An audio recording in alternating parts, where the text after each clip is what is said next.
Okay, folks, we'll get started. It's 12 o'clock.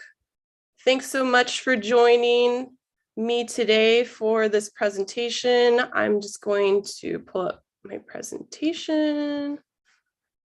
Look at our screen sharing.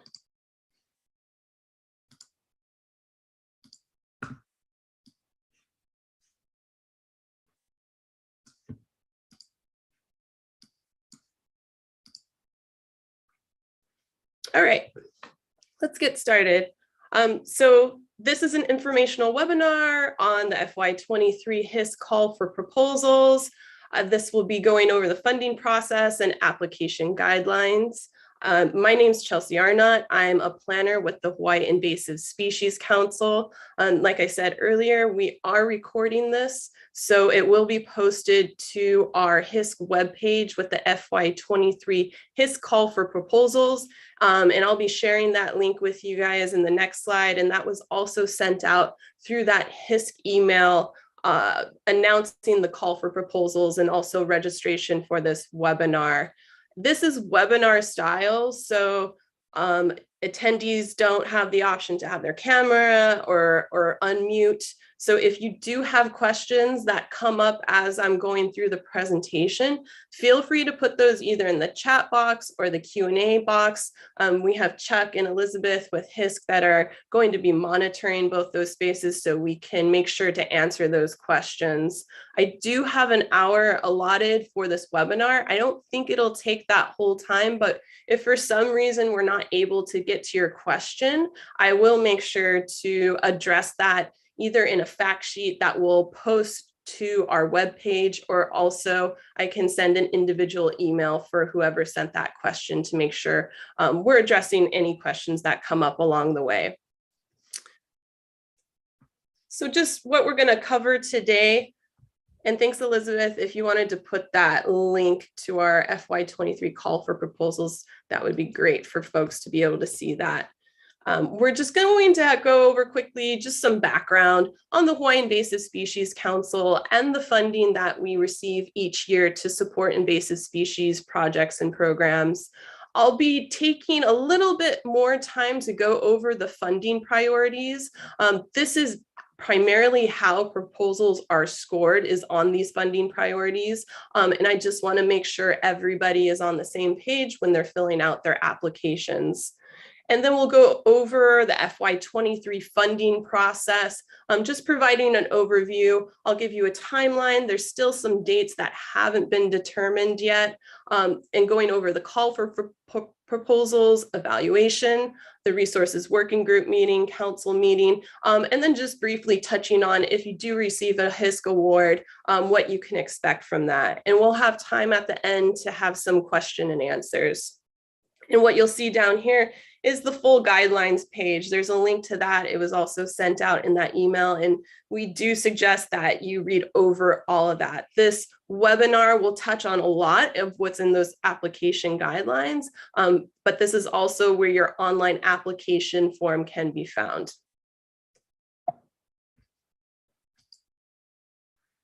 So some background on the Hawaii Invasive Species Council. The council was set up in 2003 by a state statute to provide interagency coordination and direction on invasive species issues in Hawaii. The council is comprised of 6 state departments. It's co-chaired by the Department of Land and Natural Resources and the Department of Agriculture. And then we have voting members from the Departments of Transportation, Health, Business, Economic Development, and Tourism, and also the University of Hawaii.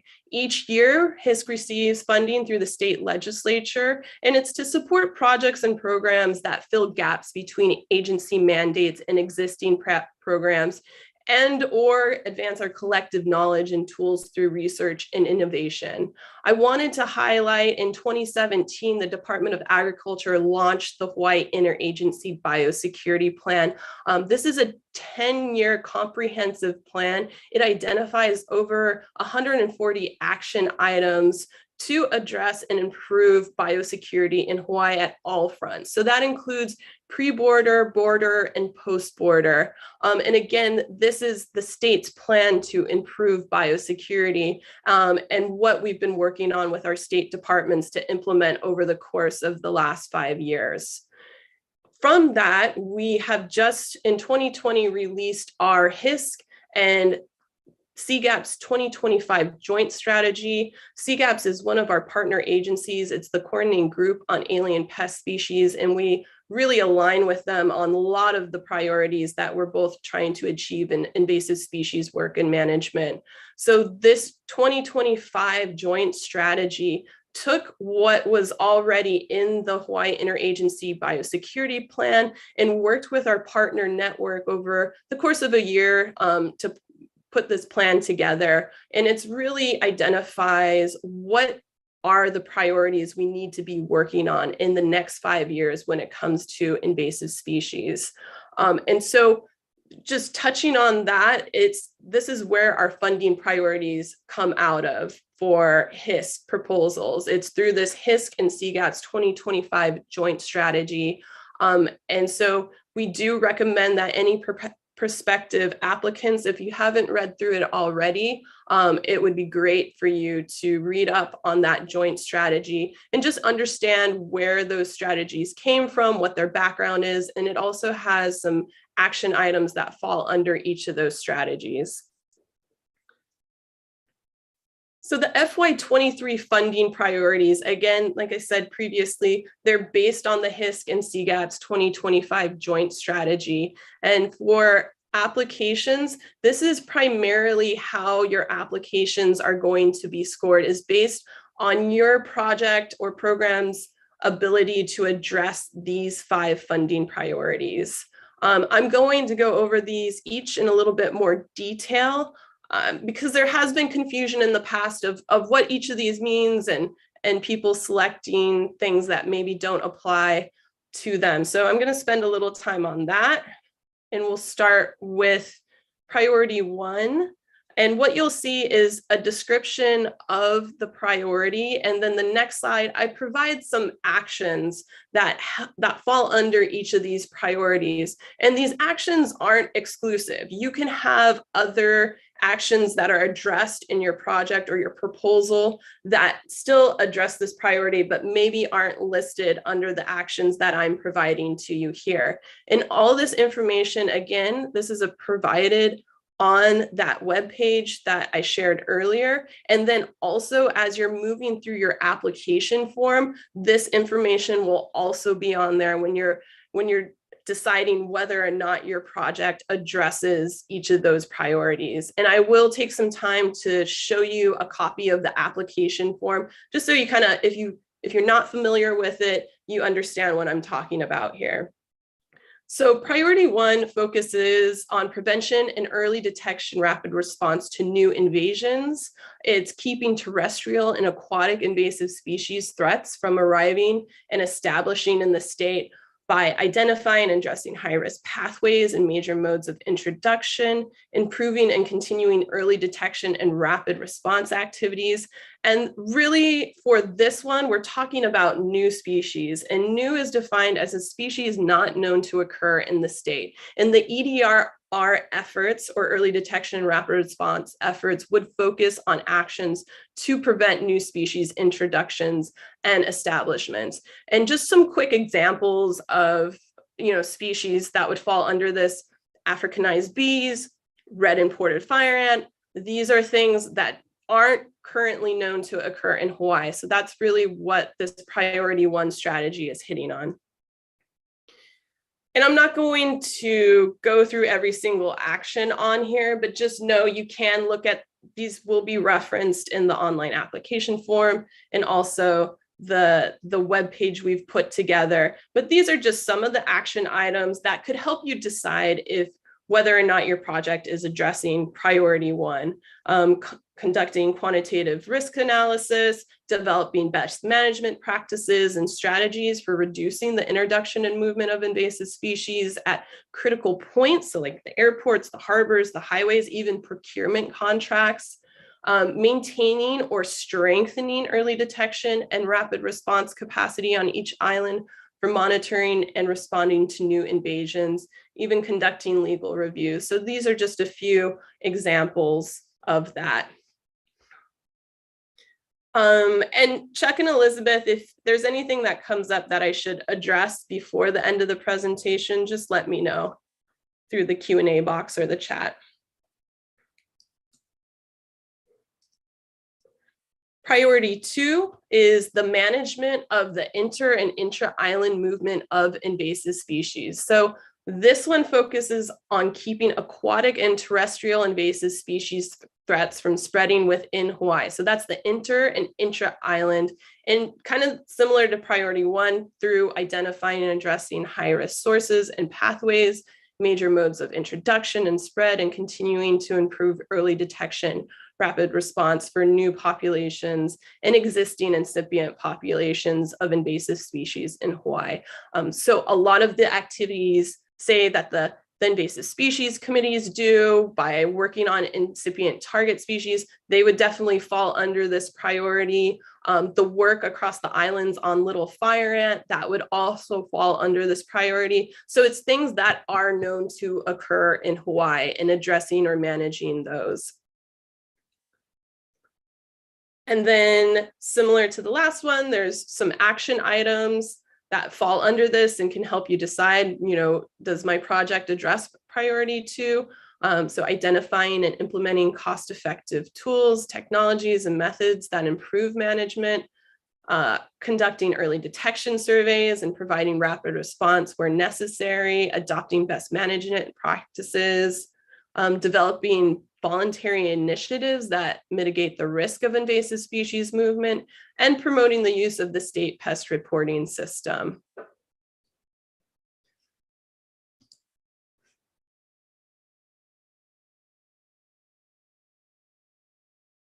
Okay, got it. Thanks, Cass. I was just checking your question. All right. So priority 3, this is implementation of large-scale control of widespread high-impact invasive species. This priority focuses on identifying, developing, and implementing new large-scale control eradication projects for invasive species populations with highly significant ecological, economic, and/or health impacts in Hawaii, building momentum for action on other widespread high-impact species. We give a couple of examples: mosquitoes, rats, marine algae, but of course, this list is not comprehensive. It's just trying to give you a few examples. And when we're talking about widespread indicates that typical mechanical or chemical controls or applications are not effective at reducing current population, because this priority focuses on encouraging new innovative tools and techniques for control in Hawaii. And under this one, it doesn't include classical biocontrol. We do have a separate priority for that I'll talk about next. But this one's a little confusing too in past applications, because going out and controlling an invasive tree in a specific watershed with hack and squirt or girdling, that wouldn't fall under this priority. That would be something that would fall under priority 2. So we're looking for some examples of projects are the aerial management of little fire ant over in Nuhiku on Maui. So this is a new innovative project that was really helping to do some large scale control of little fire ants. Also the multi-agency effort with birds, not mosquitoes, introducing Wolbachia to mosquitoes to save native forest birds. These are some examples of projects that would fall under this priority. And with that, we have some actions, researching and identifying tools, technologies, and methods that are proven effective, planning and implementing large-scale control projects, and then ensuring large-scale control impacts are sustained through follow-up and monitoring efforts, researching traps and or toxicants to control high-impact widespread invasive species. We have past funded projects that have looked at new toxicants or new innovative traps for mongoose or rats So these are some examples of those kind of action items. But again, these actions are not exclusive. You could have a project that has other actions that do fall under this priority. Priority 4 is increasing Pacific regional biocontrol research and capacity. This priority focuses on classical biocontrol research and capacity in Hawaii, increasing that as well as in the Pacific region. I just added there's different kinds of biocontrol, and classical biocontrol is the introduction of a specialist natural enemy from the homeland of a pest of foreign origin. So that's what we're talking about in this specific priority. And then continuing to make progress on existing biocontrol projects. That includes all aspects from exploration to the release and monitoring.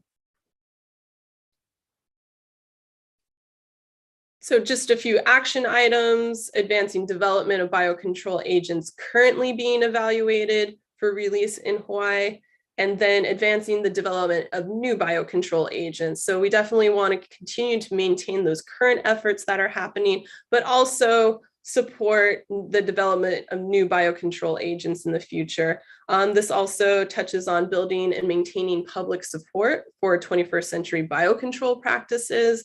So that can be a lot of your community engagement or outreach efforts that go around biocontrol, and then raising support for Pacific regional biocontrol capacity.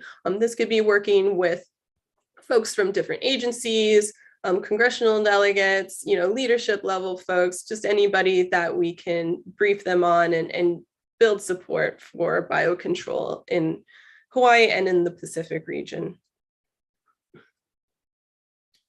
And our last priority touches on maintaining an engaged and supportive community. When we went through the planning process for our 2025 strategy, this is being done really well already. There's really great community engagement, and there's a lot of outreach efforts across the islands that have really raised awareness about invasive species and invasive species issues. So this priority is focused on maintaining that engagement and supportive community. So you can see it's just maintaining strong community support and then mobilizing action on the strategies outlined in the HISC and CGAT's 2025 joint strategy. Pretty much every strategy in that 2025 joint strategy, and sorry for the redundancy of saying strategy a million times, has some outreach or communications component to it. So again, we do recommend that prospective applicants do take a look at that strategy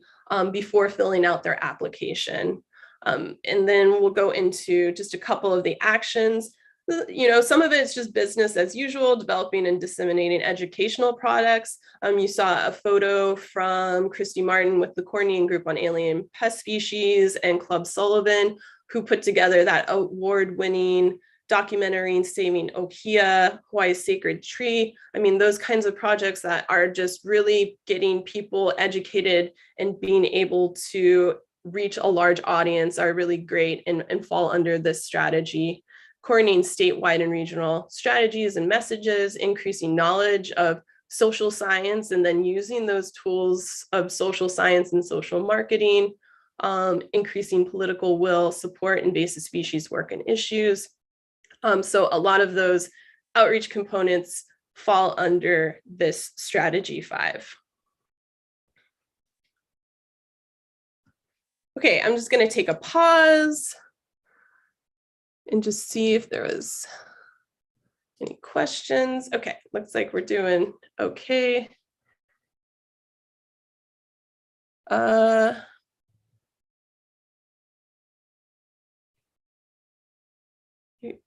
Only species not found in Hawaii. So early detection and rapid response is covered in both strategy 1 and strategy 2. So if you're working on early detection and rapid response for species that are known to occur in Hawaii already, or maybe in one county, but not another, that would fall under priority 2. If you're doing early detection, say some monitoring efforts at airports or some other place, that could fall under strategy 1. And if you just don't know, and maybe your program does island-wide early detection surveys, that could fall under both. You could select both priority 1 and priority 2 for that, because you don't really know what you're going to come across, but you're looking for new species and new that are either not known to occur on your island, in your area, or in the state. And I'll go through the application just so you can see how you provide that justification in your application of how that your project addresses that priority. So the FY23 HISC funding timeline, I'm going to go into a little bit more detail on each of these sections with the rest of the presentation. But for applications, we had our call for proposals. That online application link was posted on May 2nd to that webpage. Here we are at the informational webinar on May 4th, and then the deadline for applications will be on June 3rd by 5 p.m. Evaluations, those will begin June 13th. The deadline for our evaluators to submit their scores is July 8th. And then we still need to set the dates for the resources working group meeting. That will probably be early August. And the council meeting, which would be scheduled mid to late August.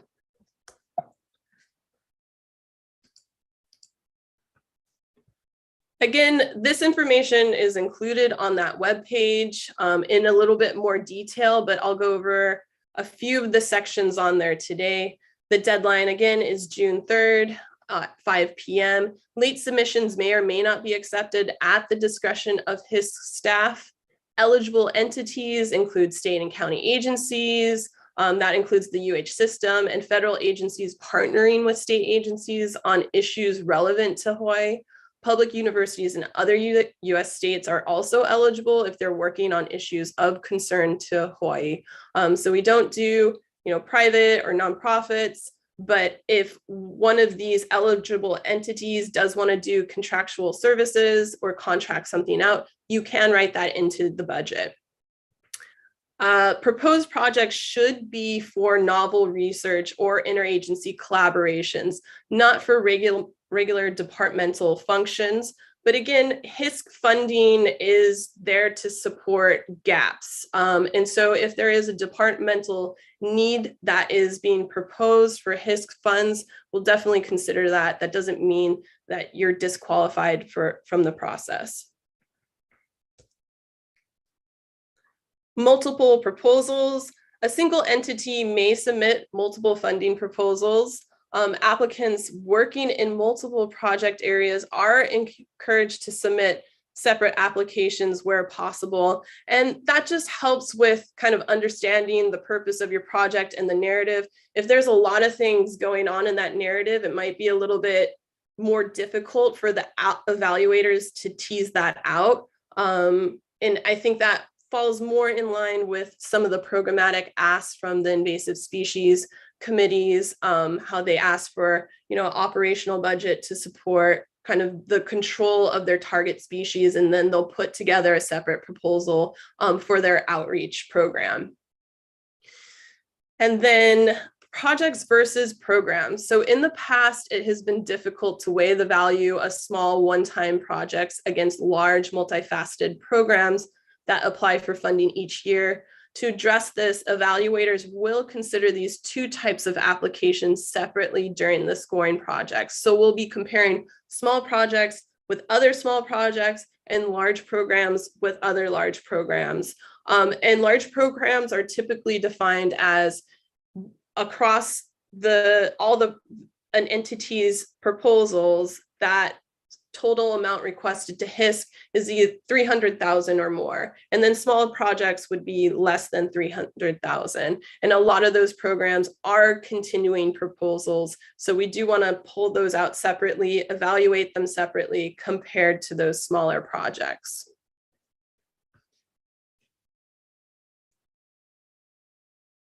Okay, we're going to move into the actual application platform. So this will be our second year using SurveyMonkey. I was trying to move us to a new platform that could be a little bit easier for both the applicants and evaluators. but just the timeline, we weren't able to do that this year. So we have tried addressing some of those SurveyMonkey issues from last year based on applicant feedback, but some of them we weren't able to address. So the point of this is just to share that information with everybody. SurveyMonkey automatically saves content only once you have clicked the next button at the bottom of the page. And you must click next to save any of the entered information, even if you did not fully complete the page.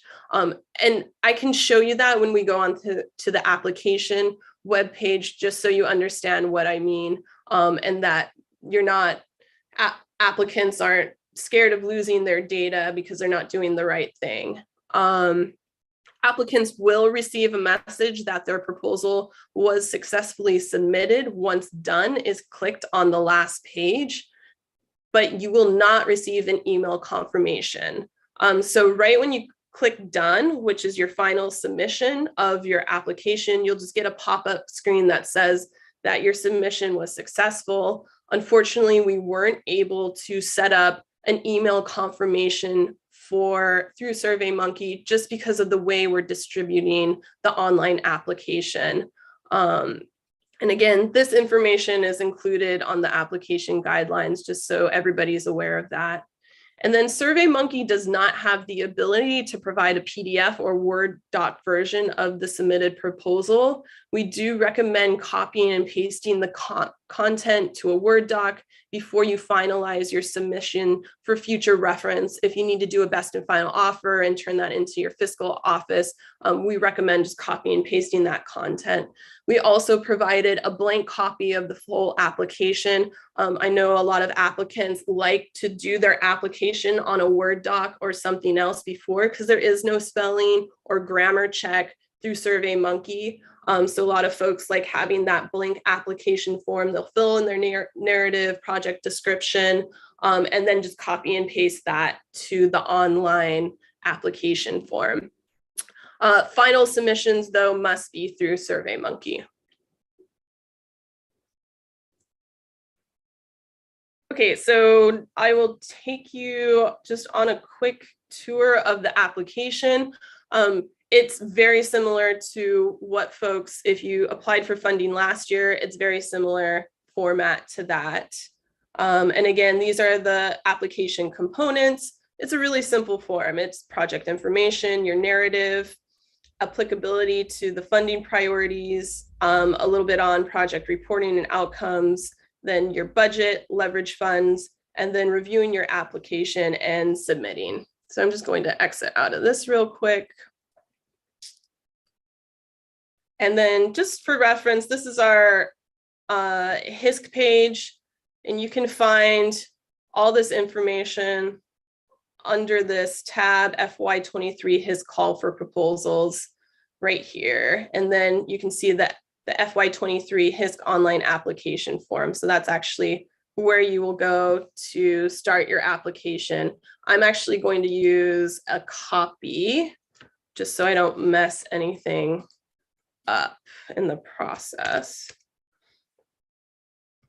So this is what you will see when you first enter the application. It's just an introduction, some information about HISC, the funding priorities, and then again, this is outdated, so there will be a link here to go to that FY23 call for proposals page. You click next. A little bit more information, so the SurveyMonkey issues that I just covered, and changes to scoring, which I will also cover in the next few slides. You click next, and then you actually start filling out your online application form. So anything with an asterisk, you are required to fill that out. There's only a few things like that just for my own tracking purposes. You put your division, agency, the total requested amount you are asking. So that is just for this project proposal. Like I said, if you're submitting multiple proposals, only put the total requested amount for that specific proposal. And there's also a question at the end, the same question that asks for the total requested amount in question 30, which is part of the budget page. So just make sure those two numbers, this number on question 3 and question 30, are the same. And we'll just put in 100, put in my name, and you can put in your email. And then you can list any additional partner agencies, estimated project timeline, you can put in there, and then you can hit next. And so when you hit next, it saves all this information right here. So say you want to come back and list additional partner agencies. Once you hit next, you can. It's saved in there. You can go back and you can even close out of SurveyMonkey and come back to that same link, and your same application will be up and ready to go. But if you do, I'll do it on this page. If you do start filling out your summary and you're like, I'm not ready to finish this yet, and then say you just close out of that page without hitting next, and then you come back to it later.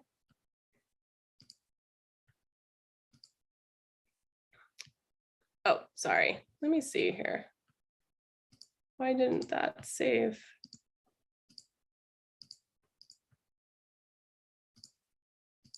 Well, let me look into that, because that's an issue if you're not able to get back to your saved document. So I'll provide some ways to address that on my back end. But you should, by clicking next, it should save your information, but it's not doing it right now for some reason. I'll keep moving through that, but that's definitely something we need to address before you guys start filling out your applications. So this section is dedicated to your executive summary, project narrative. Is this proposal part of a multi-year project that received HISC funds in FY22? Yes or no? And then we just want to know, if it was, can you describe some of the deliverables that were achieved? Of course, those funds are still ongoing, so you don't need to go into the full year. We just kind of want to know what was achieved thus far, and if there was impacts to COVID-19 that affected achieving some of those deliverables. You can click next. And then this moves into applicability to HISC funding priorities. So this is an old sheet here. Oh, let me go, because this one was not updated. So let me just go over here and show you. I will need to go into the actual form here.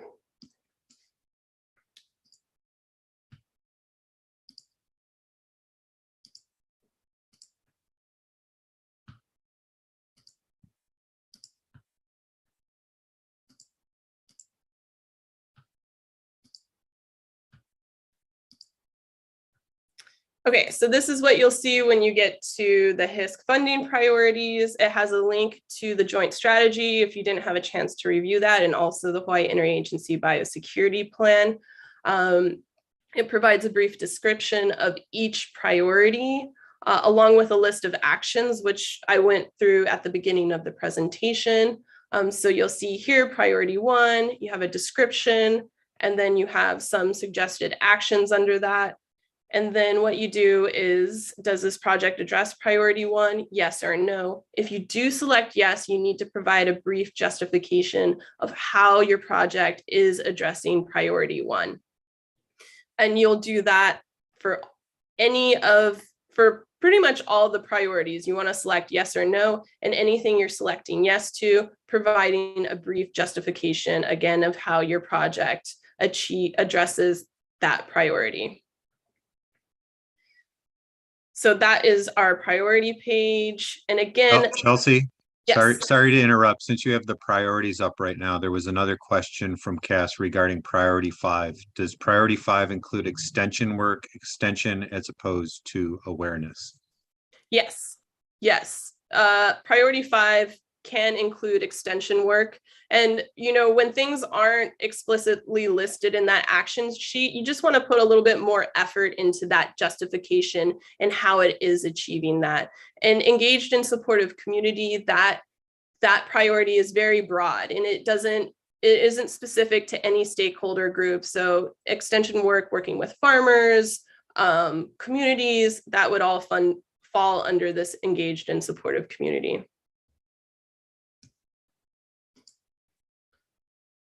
Okay, the next page is project reporting and outcomes. It just shows what to expect if you are a funded project on the reporting side of things.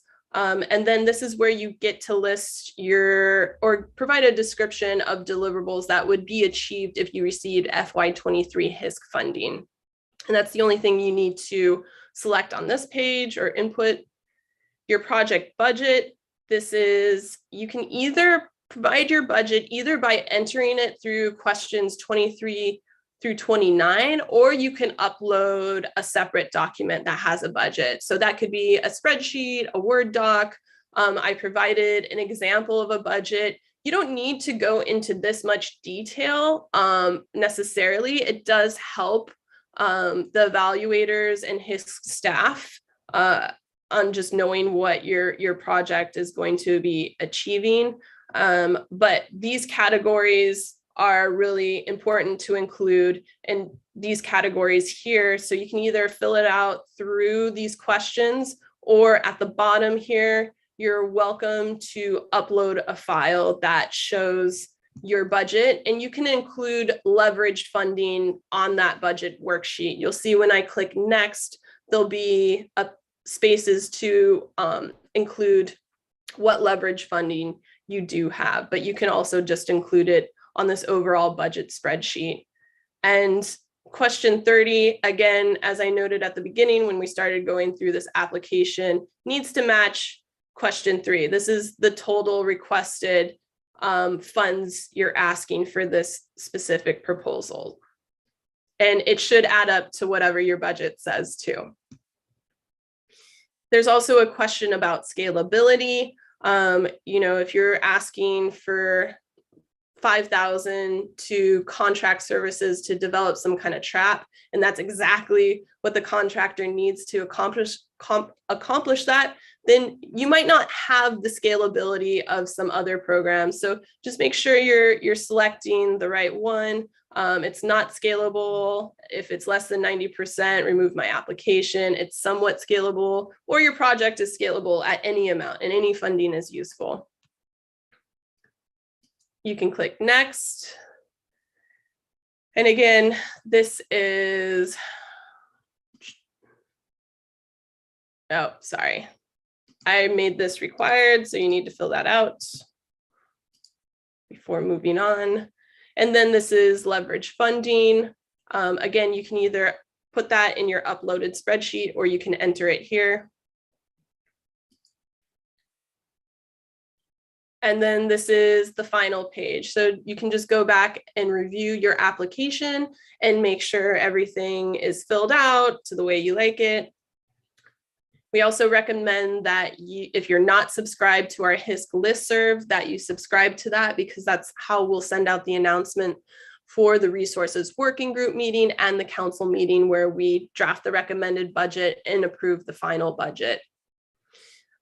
There is no additional documentation needed for the application, like letters of support or management plans or anything like that. But if you do and think that's really important for evaluators to see that information, you can upload files here, and it only allows you to upload one file. So if it's multiple PDFs, I would recommend just merging them together, or my email is all over the place here. So you can email me any additional documentation. Just make sure you're clearly saying what proposal title those documents go along with. And we're always trying to improve the process, so any feedback is helpful. And when you click done, I'm not going to do it because it's going to create an application, a submission, but you click done when you're finished and everything's good, and then a screen will pop up thanking you for your submission. And that's how you know that went through successfully. Again, I know it's, you're putting in proposals that have deadlines. So if you're worried about and just not sure if your application got submitted, just email me and I can check back into SurveyMonkey and let you know, yes or no, it was submitted successfully. Okay, I'm going to swing back to the presentation. We just got a few more things to go over. So I do want to talk about the evaluations. So proposals are evaluated by members of the HISC Resources Working Group. These members were designated by the council last year, and they're representatives from our council departments, our HISC working group, and also HISC support staff. The evaluator scores are based on a proposal's ability to address each of the 5 priorities. So that's why it's really important that you're addressing that information in your narrative, but also in your justifications for each of the priorities that you select yes to. Additional points are available for leverage funding and relevancy to sectors. So I'll talk a little bit about that. And then a quantitative score for each proposal provides a ranking to determine a recommended award amount that will be discussed at the resources working group meeting. Okay, just some slight changes to scoring. This is based on some of the feedback from last year. So this year, there won't be additional points for the inclusion of a management plan or strategy. There is the ability to upload any relevant documents that may be useful during the evaluation process, though they are not required. And those were really minimal points last year for management plans or strategies. The HISC support staff will determine each proposal's relevancy to sectors. So if you've filled out these applications before, there used to be a question of, select all the sectors that your project or your proposal impacts: natural resources, agriculture, economy, transportation, human health, research, and technology. And so this year, HISC support staff will be doing that and assigning points accordingly for consistency, and also to assist with assigning proposals to the evaluators. This is pretty much how we're going to divvy up which evaluators will be evaluating which proposals. There's 6 points total. You can get 1 point for each of the sectors that it addresses. This year, proposals that score low based on the quantitative evaluations will not be recommended for FY23 HISC funding and not be part of the resources working group discussion. The threshold for low scoring proposals is only going to be determined once all proposals are scored. So I can't say that at this presentation. This is a reminder that award amounts are based primarily on the submitted proposals and not the discussion at the resources working group meeting. The resources working group meeting is a forum for evaluators to ask applicants for clarification on their application and come to a consensus on a recommended budget. So those proposals that are kind of in a lower scoring bracket, we will recommend zeroing out those and not giving any HISC funds to those proposals. And that will just streamline the discussion at the resources working group. We'll still share that information because just for transparency and those scores, so folks know, but it will streamline the process, and especially for applicants that have to sit through that entire meeting without getting any funding, I think it will just, again, streamline that process going forward. So the resources working group meeting is open to applicants, and this is where the resources working group members draft the recommended FY23 HISC budget. It's primarily a discussion amongst members of the resources working group. And those members may ask applicants questions about their proposal during that meeting to get clarification and help decide on award amounts. At the end of the resources working group meeting, the members will vote to approve the recommended budget. And this meeting will probably be scheduled early August. And then the council meeting follows that in mid to late August. This is a meeting of our voting council members. So those agencies those representatives of our state departments. This is a public meeting to approve the FY23 HISC budget. So there's sunshine law requirements with this council meeting. HISC staff and the resources working group chair will present the recommended budget to the council, and then the council members vote to approve that FY23 HISC budget. Just touching on folks that are receiving awards from HISC, there will be a best and final offer that's between principal investigators and HISC staff to work on, finalizing proposals from your agencies to DOFA. Funds go through a purchase order, which goes to your agency, and your agency sets up its own spending account. And then you start your project. Dates are flexible, but they can't expand beyond 2 fiscal years. So usually for the FY23 funds, they would maybe start mid to late 2022, and then they can be extended up to April 30th, 24. And then your agency pays you and bills us for the reimbursement. And that's typically how that works.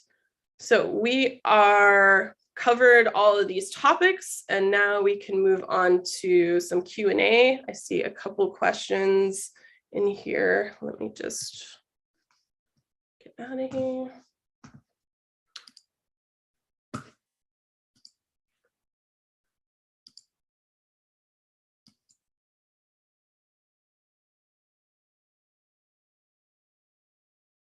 Okay, yes, yeah, thanks for clearing those out.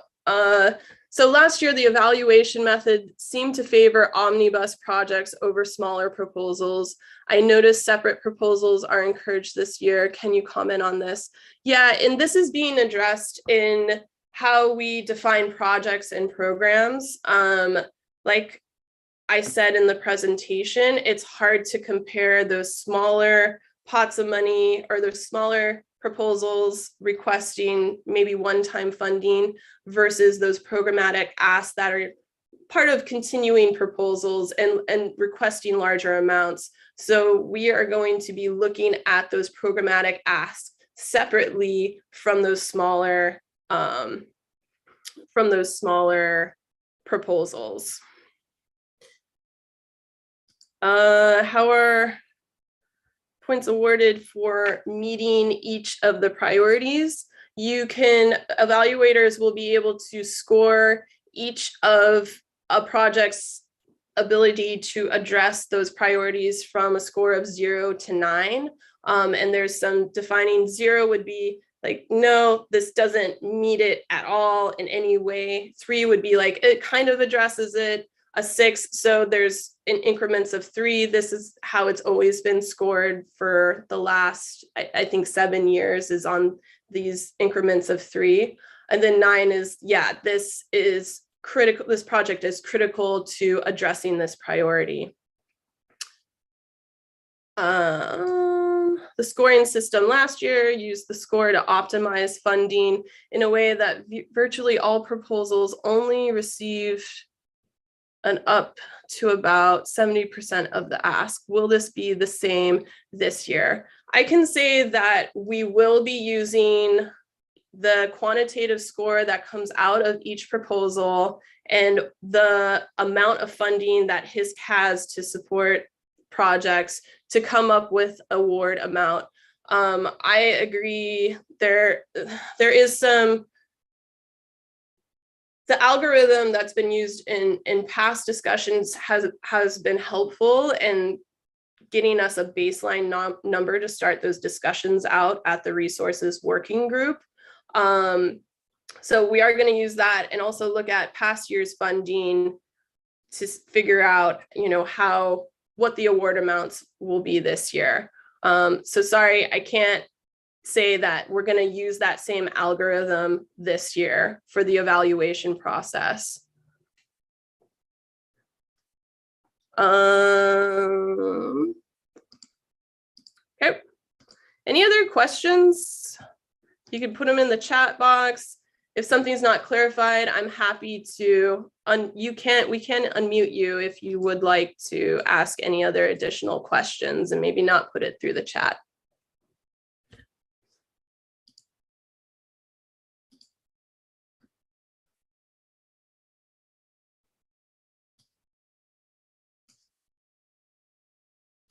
Okay, with that, we can close the webinar. Again, I will post the recording to the webpage so you can reference it.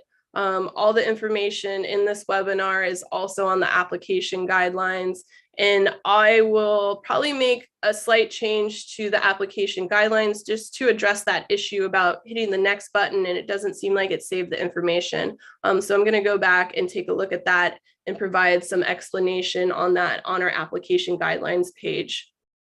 But anything else, you guys, my email is posted all over the place, so feel free to reach out to me with any questions or concerns as you're going through this process. But thank you everybody for attending, and aloha.